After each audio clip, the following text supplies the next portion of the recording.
खुलुमबाय नोंथांमोननिसिम मोनाबिलिनि हामलायनायखौ बयनिसिमबो जासिहरग्रोनाय जाबाय।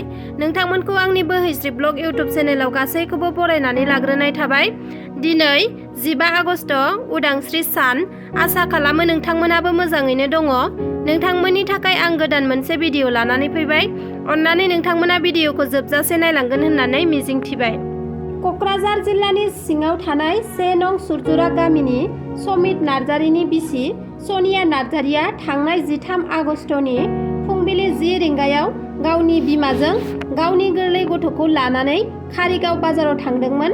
बे समावनो गथ'खौ बिबैनि आखायाव होनानै बायजोआव थांनो होननानै गावनि 7 दाननि गथ'खौ गारनानै बहाबा खारखोमालाङो।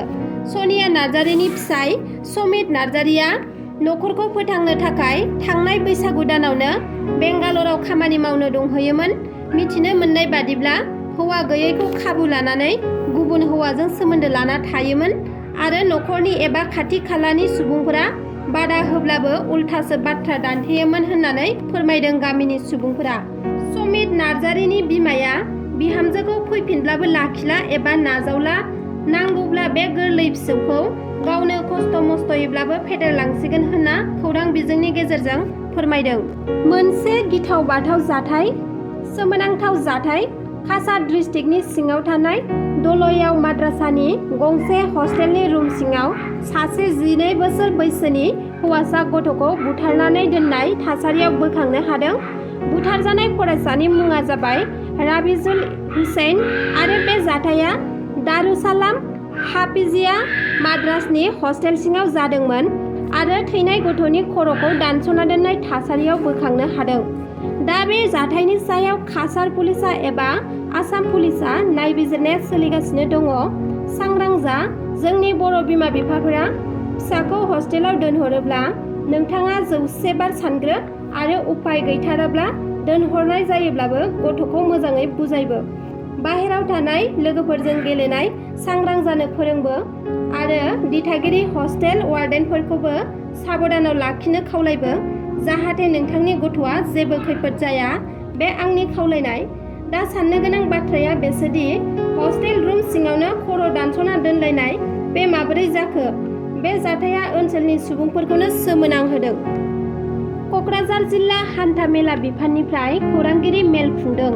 गोलाव समनिफ्रायनो नोंथाङा फिटनेस सार्टिफिकेटखौ आपडेट खालामाखैब्ला आरो जुरिमाना नांनानै दङब्ला आरो गोबां टेक्स होनो गोनां दङब्ला 25% होयोब्लानो गासैबो दायनिफ्राय रेहाय मोननो हागोन। DTO डजेन बसुमतारी बिथाङा फोरमायथिदों दि गोबां सुबुंफोरानो गारिया बांद्राय गोजान जायोब्ला मावख'आव जेबो मिथिहोआलासेनो स्क्रिप्ट एबा भाङासिङायाव दैथायहरो, नाथाय बिथांमोननि आरसिआ सोलिबाय थायो आरो आरसिखौ केन्सेल खालामैनि थाखाय गारिखौ बाहायबाय थानायखौ साननानै लानाय जायो। बेनिखायनो गोलाव समनिफ्राय फिटनेस सार्टिफिकेटखौ आपडेट खालामैनि थाखाय गोबां टेक्स एबा जुरिमाना होनांगौ जानानै दङब्ला बेनि 25% होयोब्लानो गासैबो रेहाय मोननो हागोन।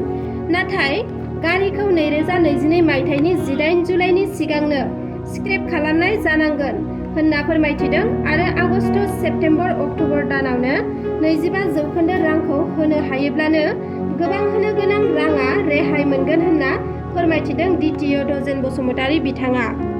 बेनि अनगायैबो नोंथाङा टेक्स होआखैब्ला आरो फिटनेस सार्टिफिकेटखौ आपडेट खालामैनि थाखाय जुरिमाना जानानै दङब्ला बे दान मोनथामनि गेजेरावनो होयोब्ला गोबां रेहाय मोननो हागोन। गिबि 30 सानाव होयोब्ला 50% रेहाय मोननो हागोन। बेनि उननि दानाव होयोब्ला 30% रेहाय मोननो हागोन। बिदिनो उननि दानाव खमायलांबाय थागोन।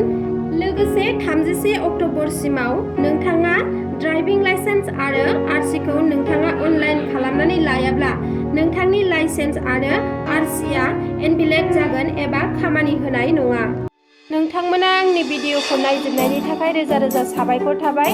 नोंथांमोना जुदि आंनि भिडिअखौ नायनानै मोजां मोनोब्ला लाइक, शेयार, साबस्क्राइब खालामनानै हो, जाहाथे नोंथांमोननि अननायाव आङो गोदान गोदान भिडिअनि आपडेट लाबोबाय थानो हायो। एसेनोसै, गोजोन्थों।